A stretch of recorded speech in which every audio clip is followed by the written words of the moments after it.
welcome to Web3 Founders, short snackable conversations for the next generation of founders. I'm Josefina Bantienen, your host, talking to you from Silicon Valley, and today's guest is Daniel Chong, Harpie CEO and co-founder based out of Las Vegas. Hi, Daniel, how are you? I'm doing good. It's a beautiful morning outside, so nice to meet you. Nice to meet you. Thank you for coming today. As you know, let's start with a quick pitch on what Harpie does, right? Can you describe your business in one sentence? Yeah, so Harpie is an on-chain firewall. And what essentially we do is we stop transactions on chain, and we're essentially stopping theft and fear for wallet users. Love it. And what is the problem that you're solving? So Web3 theft has become like pretty much synonymous with Web3. It's one of the reasons why people are afraid to jump into this space. So what we're doing is we're scanning transactions, and for our users, we're stopping the ones that seem malicious or seem like they're about to steal someone's money. And what is specifically what Harpie does, like from a user perspective? So what you would do is you'd log in with your wallet, you'd connect your wallet, and you would go through your wallet and see like your assets, and you would protect your assets on the platform. And if you were to ever transfer your assets to somebody that wasn't an intended target, so maybe a hacker from a different country or a malicious smart contract, we'd be actually able to stop that transaction in transit. Great. And what is the technology that you're using to do that? So we're using front running. It's pretty advanced. So essentially in crypto, transactions are ordered based on specific criteria. So if we see a malicious transaction pending, we're able to front run it by putting in some certain criteria that makes us able to go first. Amazing. And what is the craziest thing that you've done for your business as of now? Well, I was in school, I was in college, and I left. So I guess that was the craziest thing. It was kind of a big leap to leave school to work on a startup. But at the time, I felt like it was the best choice, and I still do. Yeah, that's great. So when was that time when you were at school and you decided, I'm going to go for it? What was the event that made you decide that, okay, I'm going to go all in? Well, we were actually like most startups, it started off as a side project, and we actually were able to get some good traction and get some funding. So once the check cleared, I said, okay, let's go. I mean, let's leave and pursue this full time. I felt like it was my priority to my investors, and also just to myself. I felt like this was the next big opportunity for me. Yeah. So you left Duke after you raised $4.5 million by Dragonfly, Coinbase, and OpenSea? No, that's the no. moment before that? We had a 500,000 pre-seed, and that was kind of what triggered it. So for us at the time, it was a lot of money, and truthfully, it is a lot of money.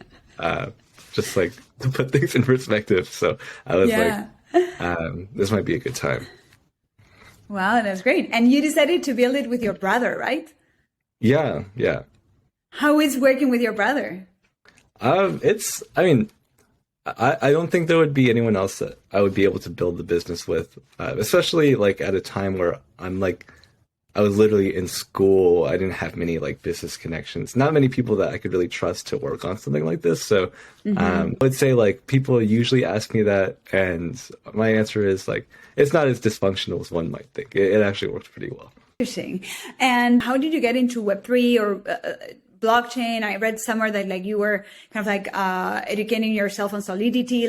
How did you get interested in this space, and what attracts you the most? Yeah, so I started off in 2012, so a long time ago. I started off trading Bitcoin. I was selling video game items for Bitcoin. So essentially Web3 gaming into Bitcoin, something like that. And from there, I just kind of got really interested in the space. When Ethereum's ICO bubble was happening, I was transitioning into programming Solidity, programming tokens, and I've been just inundated into the space since then.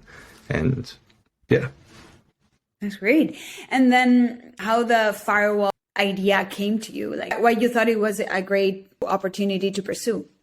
Well, with actually, Harpie? it wasn't our first idea, and you've probably heard that a lot. Yeah. It was just something that came through like customer feedback. We initially started as kind of like a wallet like redundancy solution. So like if you lost Mm-hmm. your private key, we'd be able to get it back for you and stuff like that.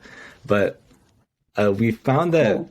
the customer segment, there was no real customer segment that was interested in that was really valuable because the people that had a lot of money either had habits that they were sticking to or weren't really or already had like strong security tooling that they were already using. So just kind of from customer discovery, we got to what Harpie is today. That's amazing. And who are the users that you have now, or who are your target users, right? Like, what would be like a persona of the people that use Harpie today?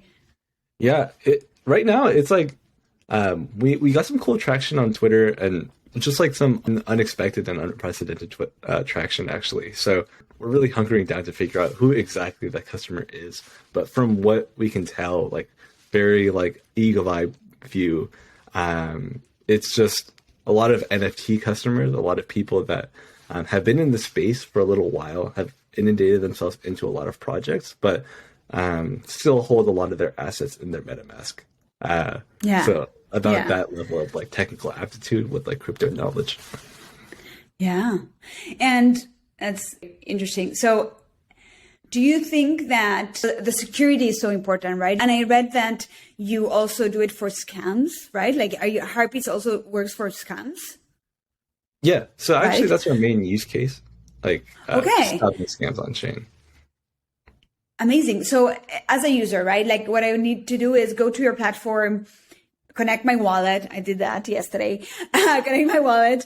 And then if I get scammed, it works like an insurance. Like, are you going to give me back my money, or just like it's going to block that scam? It's going to hold the money. Yeah, I can't say it's like insurance, but what I can say is that essentially, if there's any transaction that you're sending out to someone that's not an intended target, and how we define that, I can get into a bit later. But if we detect a scam or detect a theft, we're actually able to stop that transfer, and then you'll be able to kind of put that money back in a different wallet at a later time. So essentially, So you will hold it. So Harpy will hold that until I'm just like, okay, give it back to me because I was wrong and I was being scammed as a user. yeah, we put it in a contract that that holds your tokens, and you'll be able to like withdraw it. That's amazing. And have you seen like what is the trend in the last, months? There had been a lot of scams, at least on the media, right? Like that came to fruition, and we could see like everyone could say like, oh, like all these different scams that are happening. Do you think that helps to having more Harpy users, or what do you think about what is happening on the security front on the Web3? I would say it's getting really, really scary because security infrastructure has not evolved since like 2018, 2017. Whereas these hackers have been scamming for the last, like, there's so much development in like the scamming and hacking world. So I would say there is going to be a lot of interest for Harpie and products like Harpie. And just moving forward, we're just excited to be one of the I guess like we are one of the leaders in the space. We are the first like crypto firewall, and we're excited to kind of show people and show end users especially how to kind of keep themselves safe and give them the tools required to do so. That's amazing. And I guess like obviously like the malicious scammers get better and better in their technology, right? So Harpy needs to also be able to evolve as quick as the scammers are evolving, right? Yep. Which is a challenge because these scammers are a lot more technically savvy than people might think. So it is kind of like an uphill battle sometimes. So would you say that that's the hardest challenge of building an on-chain firewall? Not really. I would say the biggest challenge is actually like this is the analogy I usually give. Like back like 10 years ago, 20 years ago, when you were at the hardware store or something, the electronics store, how many times did you actually go and like buy antivirus or actually go buy like some security products? No. Getting to that point where people it's all about like integrations, and it's all about like kind of getting security to the point where people just have it and they don't have to ask for it or like purchase it or go somewhere to do it. And that's about, I would just say like the biggest challenge, just to like summarize that, is just getting our product and I guess the rest of the space to a point where it exists, but it's not something that you manually have to kind of configure or do. Exactly. And that is probably like integrated with other products that you already use. That's what you're saying, right? Yep. Like the wallets and yeah. Interesting. Yep. So yeah, I guess like doing those partnerships is key for you for success. Yep. I would say that's like one of our paths that we're looking at. That's great. And you mentioned you have 7 people today working there, right? Most of them developers, or do you have anyone on the business side other than you as the CEO? Yeah, so our team is like very technical leaning. We have 6 people doing technical roles, design roles, and we just hired our first like head of business development, which we're super excited about. And we're moving forward more into like growing our sales and like BD team, because I think that would be our focus in the future. Yeah, that's great. Doing those partnerships and selling to new users. So that's amazing. So now going back to the personal questions, do you think that you're going to go back to school at some point? I don't really think so, because like being out of school has been like has been a super cool experience, and I'm doing well for myself in terms of like just like personally. And I think no matter what happens, I'll probably be in a better spot out of school in terms of like career and just like personal achievement than in school. That's just my personal thought. Yeah, and the learning curve, I guess, like you're gonna learn so many things. Yeah, exactly. When you're doing that than being in a class. So that's super interesting. One last question here. As you know, our episodes are 15 minutes, so we're getting to that point now. So what is one Web3 thing that you would like to change? I would say it would be cool to have less of an emphasis on DeFi, and maybe this is a hot take, but I think DeFi exists no matter what, because it's a yield. Like, people will make money off of it. It's not necessarily like its own product. I would say I wish the space focused even more on NFTs, because I feel like NFTs are one of the things that really has kind of taken off in the space and has like, I think, like a semblance of product market fit. When it comes to DeFi, I think it's like, oh, like this is just an early technology and you can make yield off of it. Like, why wouldn't you use it? But when it comes to NFTs, it's definitely more of like a cult appeal. So I think the thing that will really bring crypto to the next level is just a bigger focus on like NFTs and NFT gaming.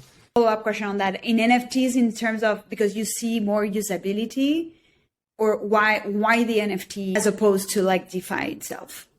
I would say, like, to summarize it, NFTs have more of a cult following. Like for DeFi, you're chasing the yields. You'll ditch a platform to get something else. But for NFTs, if you have an NFT that you like, it's like that. It's like your NFT for life, and that's super powerful for like growing a technology. Like if it's not the technology that's attractive, but the product built on top of the technology that's attractive. Got it. Yeah. Very interesting. I love your take. So thank you so much for sharing that with me. Thank you for sharing it with the community here. And yeah, best of luck with Harpie. And I hope you guys, crush it. And I'm going to start using it so I don't lose any of my assets. So thank you, Daniel. Well, I appreciate your time. Thanks so much. Yeah. Thank you. Thank you very much.